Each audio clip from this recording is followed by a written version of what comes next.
kisah ini dimulai dengan seorang pria yang tampak sangat cemas. Tapi tetap berusaha menjaga citranya saat menyadari bahwa dia adalah seorang plagiator. Tapi kemudian dia malah pindah dunia. Dia telah berusaha keras selama 9 tahun. Dia mengira akhirnya akan mencapai kesuksesan besar. Tapi saat pena menyentuh kertas, tiba-tiba muncul percikan api merah menyala. Entah mengapa, darah dari mata dan mulut Yeping terus mengalir keluar. Orang-orang di sekitarnya pun mulai berbisik-bisik, cepat lihat dia tiba-tiba terbakar. Namun, pada saat itu, mereka tiba-tiba menyadari sesosok pria super tampan sedang melayang-layang di udara. Dengan aura yang mengesankan, ia membuat orang-orang di bawah terbelalak melihat ke atas. Yeping, seperti orang lain, melongo dan menatapnya dengan bingung. Kemudian dia tergagap. Apa-apaan ini? Mana mungkin ada kultivasi di dunia ini? Sistem tiba-tiba muncul entah dari mana, menjentikan jari, dan memotong perkataannya. Mungkin ada yang sedikit salah dengan informasi pandangan dunia yang kumasukkan, tapi tidak apa-apa. Tinggal mulai dari awal lagi saja ya, semangat. Yeping bersujud di tanah, menangis meratap. Hiks, apa kau tahu bagaimana aku hidup selama 9 tahun ini? Hiks, jangan permainkan aku seperti ini. Aku tidak mau membaca buku. Kalau bisa berkultivasi, siapa lagi yang mau membaca buku? Hiks. Tiba-tiba tangisannya berhenti, dia menyadari sebuah kebenaran. Tunggu sebentar. Transmigrasi untuk berkultivasi, ini. Bukankah ini awal dari novel murahan klasik? Ini membuktikan. Bakat alaminya pasti sangat mengerikan. Lalu, adegan beralih ke upacara pemeriksaan roh. Saat ini, semua orang mengarahkan pandangan mereka ke batu besar, yang disebut akar spiritual hampa. Yeping, sambil mengusap air mata, merintih. Sialan, aku ingin kembali ke bumi. Petualangan transmigrasi ini, sama sekali tidak seperti dalam buku. Dengan tampang murung dan tanpa penyesalan, dia mendongak ke langit dan bergumam.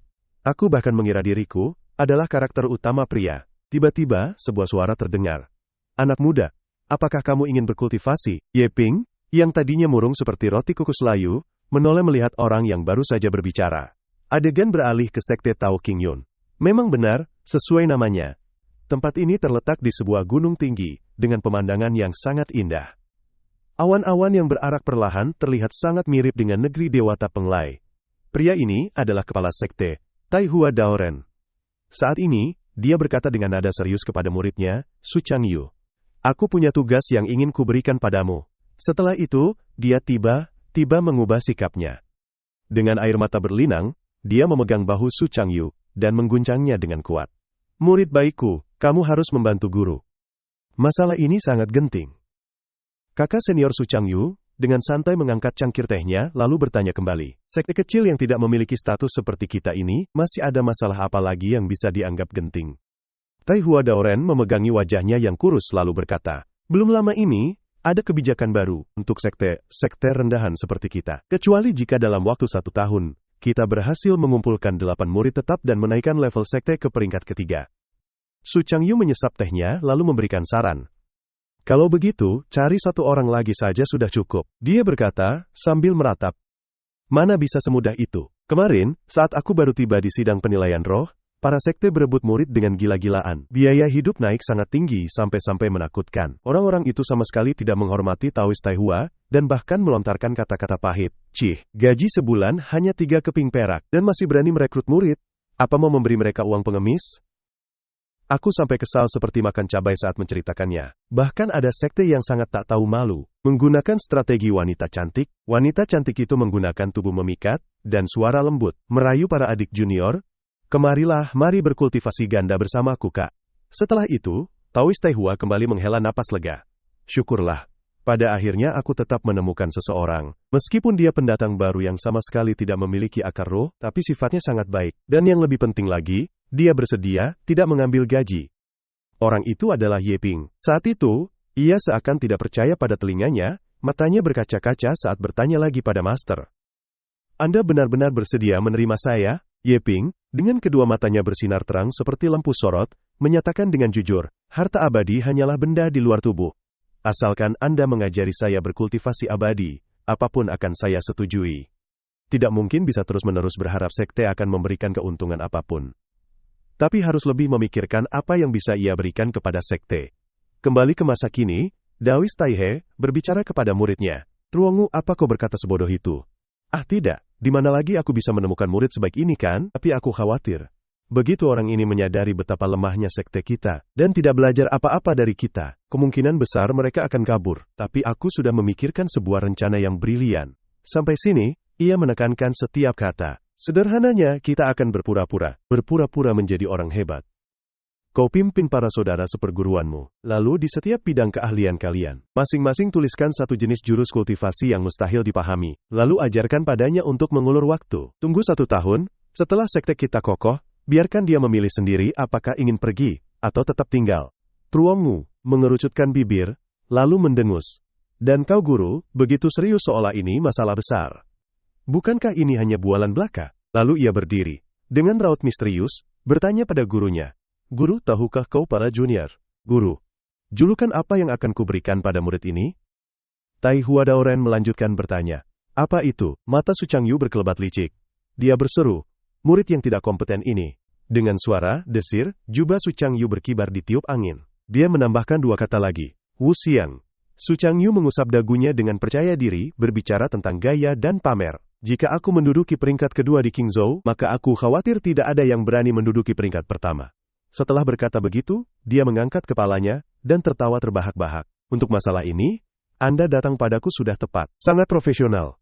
Tai Hua Daoren berwajah muram, berpikir dalam hati, apakah hal seperti ini pantas untuk disombongkan? Kemudian, dia mengangkat jari telunjuknya sebagai isyarat. Apapun itu Changyu, kamu hanya perlu berhasil menahannya, agar tidak menarik diri selama 1 tahun. Su Changyu mengangkat tangan untuk menyela. Tidak juga. Selanjutnya, dia menutup mata dan menghela napas. Jika aku sudah turun tangan, maka menunda tujuan hanya 1 tahun itu terlalu dangkal untuk tipe pemula seperti ini. Cukup turun tangan sedikit saja. Su Changyu semakin bersemangat berbicara. Kita harus menanamkan ke dalam pikirannya mulai dari sekarang dan seterusnya. Hanya menambahkan King Yun, tidak menambahkan keabadian. Di kehidupan selanjutnya pun, aku akan tetap menjadi murid Qing Yun. Dia berbohong tanpa malu, bahkan tertawa terbahak-bahak, membuat Daoist Master Tai Hua bertepuk tangan memuji. Ayo, ini baru permulaan. Ya, tidak buruk. Qingshan Buwang memang sesuai dengan namanya. Su Changyu menambahkan, menepuk-nepuk dadanya. Aku jamin, jika tidak menyelesaikan misi, maka aku akan menelan pedang ini, lalu menyiramnya dengan sedikit kecap, dan memakannya. Setelah mengatakan itu, ia menundukkan kepala, menangkupkan tangan, dan berpamitan. Jika tidak ada yang lain, murid ini akan pamit terlebih dahulu. Malam ini, tunggulah aku di gunung belakang. Daoist Master Tai Hua juga mengangguk setuju lalu berkata, baiklah, gunakan pedang kekaisaran milikku, untuk mengantarmu kembali. Su Changyu berbalik, melambaikan tangan dengan gaya yang keren sebagai penolakan. Tidak perlu. Setelah itu, ia sedikit menoleh dan berkata pelan. Seseorang yang pergi selama 3 hari, akan terlihat berbeda di mata orang lain. Dan sekarang, aku bukan lagi murid kecil yang perlu diantar oleh guru. Lalu Su Changyu perlahan mengulurkan jari telunjuknya. Burung di samping Daoist Master Tai Hua, menutupi kepalanya panik, sementara wajah beliau terperangah. Tidak mengerti apa yang terjadi, ia bergumam, gerakan tangan ini, mungkinkah ini? Kata-kata Su Changyu bergema pelan di dalam ruangan. Sesuai dengan keinginanmu. Kemudian ia mengangkat tangannya, dengan jari telunjuk menunjuk lurus ke langit tinggi.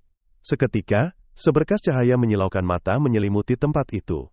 Tai Hua Daoist terbelalak dan ternganga, berseru, ini benar-benar teknik pedang pengendali sialan. Ini tidak mungkin, dia jelas hanya seorang pendekar pedang tak berbakat. Dia bahkan belum berhasil menguasai 1 set jurus pedang padahal, melihat ekspresi kemenangan Su Changyu, dia jadi sedikit gentar.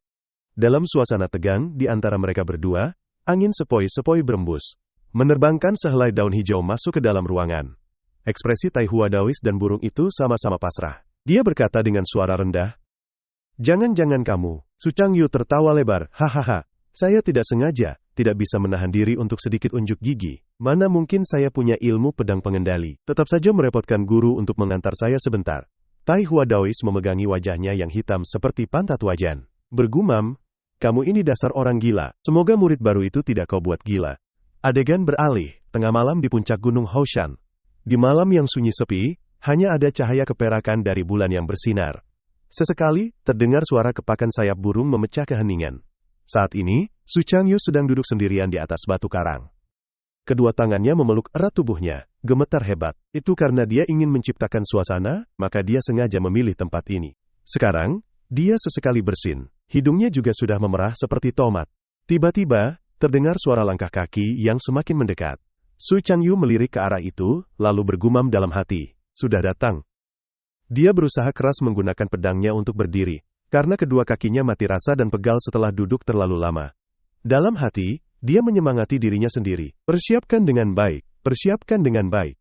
Namun di dekat situ, Ye Ping sedang menyandarkan tangannya ke tebing, menunduk dan terengah-engah. Dalam hatinya, dia tidak bisa tidak kagum. Gunung ini benar-benar tinggi, kultivator abadi memang tidak biasa. Setelah itu, dia mengangkat kepalanya, lalu seluruh tubuhnya tiba-tiba membeku, karena terkejut. Karena di depan Ye Ping adalah siluet punggung seorang pria dengan kedua tangan terlipat di belakang punggungnya. Posturnya tegak lurus seperti bambu, memancarkan aura mengintimidasi yang tidak bisa diremehkan. Orang itu sedikit memiringkan kepalanya, menatap ke arah Ye Ping. Di matanya, ada ketajaman yang tak bisa disembunyikan. Ye Ping menatap kosong sosok di depannya. Su Changyu mengangkat satu tangan ke depan. Jari-jarinya bergerak dengan lincah. Pedangnya juga memancarkan cahaya biru yang melayang di udara. Ye Ping menatap kaget, berpikir dalam hati, apakah itu pendekar pedang abadi? Dia tiba-tiba menjadi waspada. Tunggu dulu, ada yang tidak beres?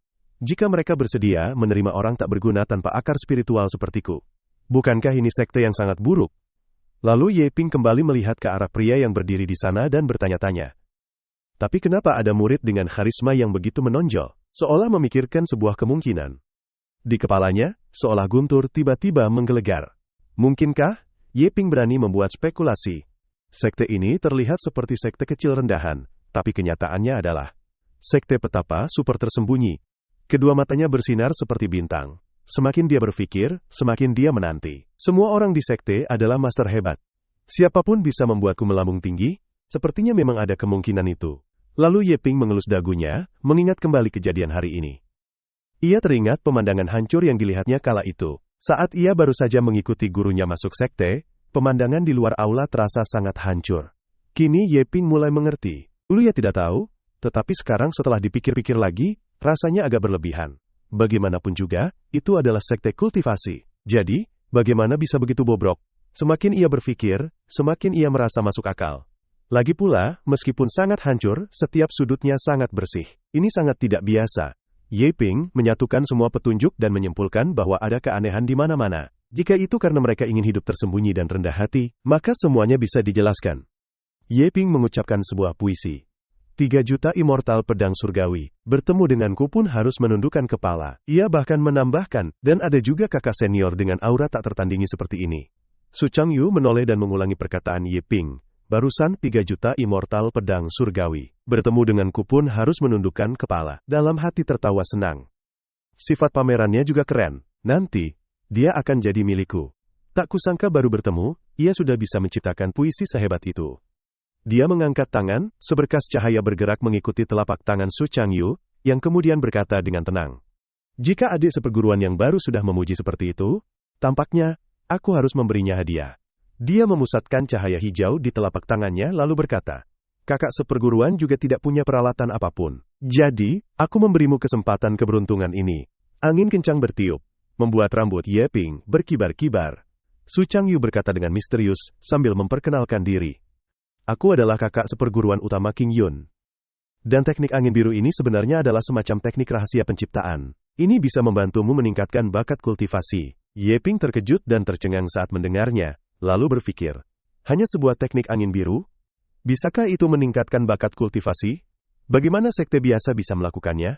Setelah itu, dia menangkupkan tangan dan menundukkan kepala, dengan hormat berterima kasih atas kebaikan besar kakak seperguruan. Ye Ping tidak tahu bagaimana harus membalasnya. Su Changyu menyembunyikan tangannya di belakang punggung, diam-diam meratap, tadi aku terlalu kuat menekan.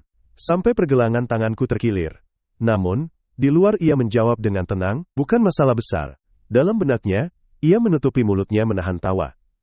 Teknik penciptaan pil memang ada, tapi itu hanya hembusan angin saja. Mana bisa sebanding?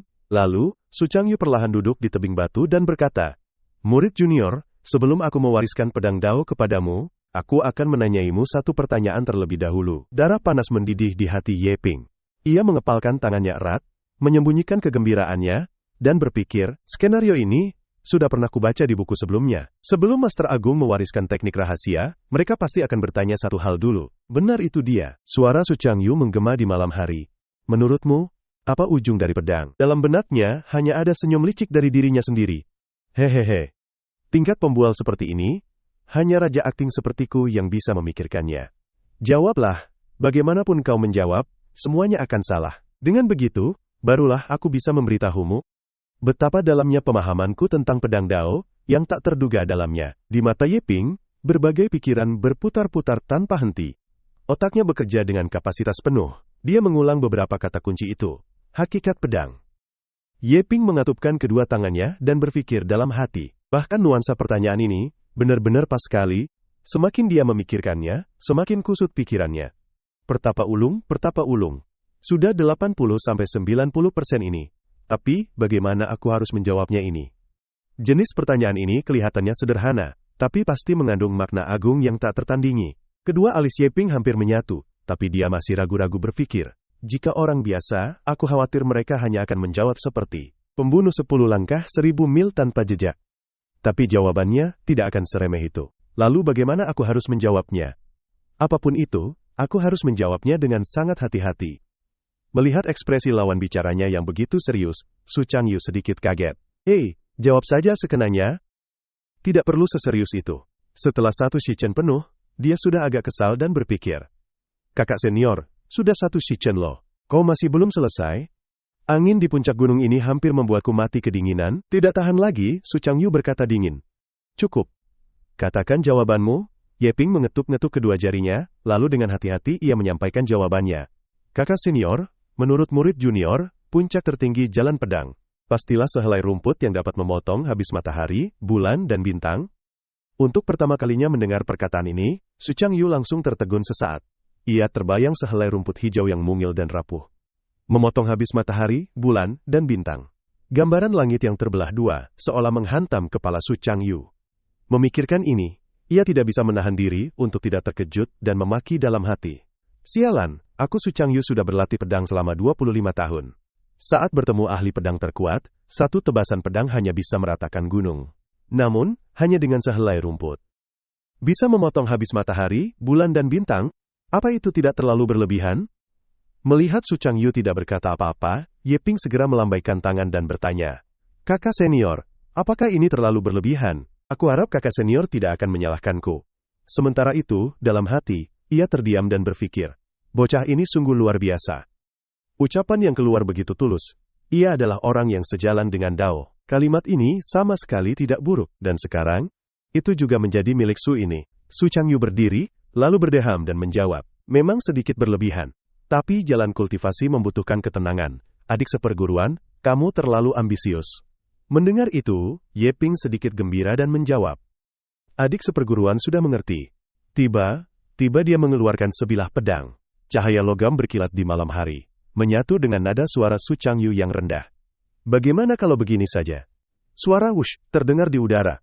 Dia mengayunkan pedang, membuat ruang di sekitarnya diselimuti cahaya penuh warna. Di depan Ye Ping kini ada bekas tebasan panjang di tanah.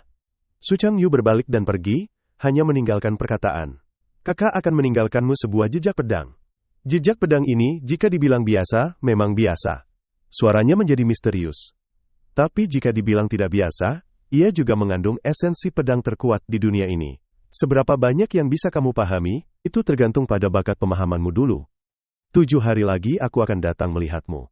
Ye Ping tersenyum menyipitkan mata dan bergumam penuh kekaguman. Esensi pedang yang kuat sekali. Pasti dia adalah seorang master tersembunyi. Aku juga sungguh beruntung, tapi ternyata, dia benar-benar melangkah ke sebuah keluarga terpandang yang tersembunyi. Setelah itu, Su Changyu berlari terbirit-birit menuruni gunung, dalam hati bersukacita.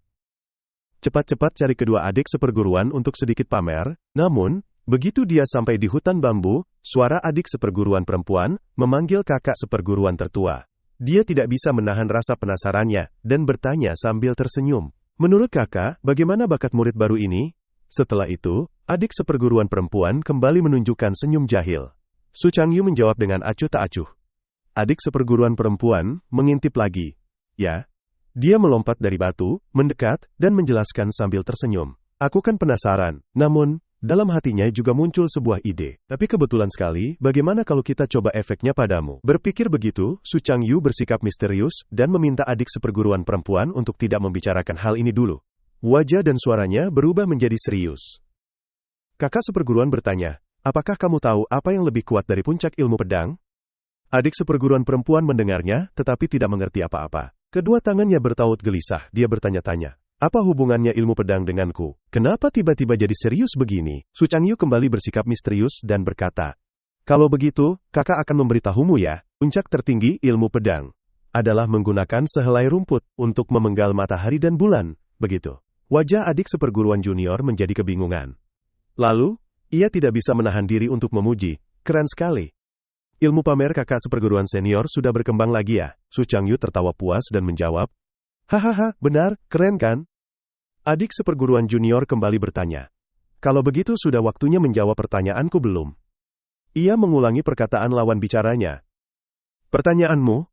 Su Changyu kembali memasang ekspresi seperti guru agung abadi dan berkata, berapa lama waktu yang dibutuhkan adik seperguruan pria untuk memahami niat pedang? Suasana serius itu hancur saat ia mengorek hidung dengan jarinya sambil mencibir. Bagaimana bisa memahaminya? Bahkan aku sendiri pun tidak tahu. Ia buru-buru mengoreksi, maksudku, niat pedang biasa saja. Su Changyu segera menjawab. Itu juga tidak tahu. Wajah adik seperguruan junior menjadi terpaku seolah melihat orang bodoh. Kakak sedang bercanda denganku ya? Sementara itu, di tempat lain, setelah 4 jam, di puncak gunung belakang, ada sesosok sedang mengamati sesuatu. Ye Ping duduk berlutut di sana, terlihat sangat serius. Semakin dia melihat, semakin dia bingung. Kenapa aku hanya melihat goresan biasa? Dari mana datangnya niat pedang terkuat? Jangan-jangan aku ditipu? Setelah itu, Ye Ping memegang kepalanya, dan berteriak, membantah dirinya sendiri, Ye Ping, apa yang kau pikirkan ini? Hal-hal sebelumnya sudah membuktikan. Dia pasti seorang master. Lalu dia menundukkan kepala untuk melihat lebih jelas lagi. Matanya bersinar seperti bintang. Dia bergumam, ini pasti karena usahaku masih belum cukup. Ye Ping mengertakkan gigi, meyakinkan dirinya sendiri. Tidak salah, pasti begitu. Bekas tebasan pedang di tanah masih sama. Tidak ada yang berubah. Tapi dia tetap menyemangati dirinya sendiri. Ye Ping, semangat, terus berusaha. Saat dia sedang memusatkan perhatian untuk mengamati, tiba-tiba di benak Ye Ping muncul sesosok bayangan. Lalu gambar itu perlahan bergerak. Sosok itu memegang sebilah pedang panjang. Tangan yang memegang pedang itu terangkat perlahan, lalu mulai menampilkan gerakan-gerakan pedang. Setiap tebasan pedang sangat tegas, kekuatan memancar dari bilah pedang. Seolah ingin menghancurkan ruang di sekelilingnya. Ekspresi Ye Ping menjadi serius, seolah dentingan lonceng Huanglu bergema di telinganya. Gambar itu terukir dalam di benaknya, 4 jenis jurus pedang dan 12 gerakan pedang semakin jelas. Lalu sosok itu perlahan berubah menjadi Ye Ping. Setelah itu, seolah-olah dia sedang berlatih pedang sendirian. Dan bukan hanya sekali, melainkan berulang kali, teknik pedang di tangannya menjadi semakin lincah. 1 kali, lalu 2 kali. Hingga kali ketiga, Ye Ping sudah bisa mengendalikan niat pedang. Wajahnya menjadi serius, belum pernah terlihat seperti itu sebelumnya. Gerakan di tangannya semakin cepat. Jurus pedangnya semakin banyak, 12 jurus, 15 jurus. Lalu setelah itu, jumlahnya bertambah hingga 20 jurus. Namun, ketika kesadaran itu mencapai puncaknya, itu bahkan lebih menakutkan daripada saat pertama kali mengalir ke dalam lautan pikiran. Dalam sekejap, Ye Ping kembali ke masa kini. Ia menatap sekeliling dengan bingung, lalu bertanya-tanya, ini sebenarnya apa? Wajah Ye Ping masih kebingungan. Ia mencoba menenangkan dirinya, ini pasti kakak sulung. Saat ini, Ye Ping masih tak bisa menahan diri untuk tidak berseru. Tak disangka, hembusan angin sepoi-sepoi benar-benar bisa membuat bakatnya meningkat, hingga tingkat yang mengerikan seperti itu. Orang ini bukan hanya ahli yang tiada banding. Sudah berapa lama aku apa seperti anjing? Akhirnya keberuntunganku berubah, padahal sebelumnya aku sempat meragukan kakak sulung. Benar-benar tidak seharusnya. Setelah itu, dia menenangkan diri dan berkata pada dirinya sendiri. Jangan terlalu gembira Ye Ping, tenanglah. Tenang saja, ini baru permulaan. Jejak pedang ini, pasti masih bisa memberiku pemahaman, lebih banyak teknik pedang lagi? Ayo, terus berusaha. 7 hari kemudian, adegan beralih ke kediaman kakak sulung. Berbagai barang, bling-bling, dengan aneka bentuk ini, adalah kotak harta karun pamer milik Su Changyu. Setelah mempertimbangkan sebentar, ia mengambil sebuah tusuk konde. Lalu, Su Changyu menyematkan tusuk konde itu menembus sanggul rambutnya, kemudian mengenakan jubah panjangnya. Saat ini, ia sangat puas dengan penampilannya. Bibir tipisnya sedikit melengkung ke atas. Su Changyu berkata dengan suara rendah, hari ini benar-benar hari yang indah. Setelah itu, dia membuka pintu lebar-lebar dan berlari keluar. Suara penuh harapnya bergema, sangat cocok untuk memulai dengan gaya. Xiao Xidi, aku datang. Saat itu, Su Changyu bersenandung riang sambil melintasi jembatan. Namun setelah berjalan begitu lama, dia belum juga sampai, dan keringat membasahi wajahnya. Dia mengeluh tanpa henti. Aku lelah sekali, rasanya mau mati. Kalau tahu begini, aku sudah pilih tempat lain saja. Wajah Su Changyu semakin menggelap. Dia mengerucutkan bibirnya dan berkata, tapi kalau dipikir-pikir lagi, kenapa semua orang berpikir berlatih pedang itu begitu mudah ya? Benar-benar membuat orang tidak senang sama sekali. Su Changyu teringat 7 hari yang lalu. Saat itu, Xiao Shimei terkejut dan bertanya setelah mendengar ucapannya. Apa? Kau bilang kau sendiri bahkan tidak tahu maksud pedang itu? Su Changyu menjawab dengan tenang. Betul. Dia tidak bisa menahan tawa keras. Kakak seperguruan juga sangat payah. Sudah berlatih pedang selama 15 tahun. Kenapa bahkan maksud pedang pun tidak tahu sih? Dia menjadi sangat malu hingga ingin memarahi Xiao Shimei agar diam. Payah? Kalau tidak mengerti jangan bicara sembarangan. Jalan pedang itu mana mungkin semudah itu? Su Changyu terlihat misterius saat menjelaskan 4 pedang guntur yang dilatih kakak seperguruannya. Itu bukan jurus pedang biasa. Itu adalah salah satu dari 10 jurus pedang teratas di Qingzhou. Dulu, 4 pertapa iblis menjadi terkenal di seluruh Qingzhou berkat jurus pedang ini.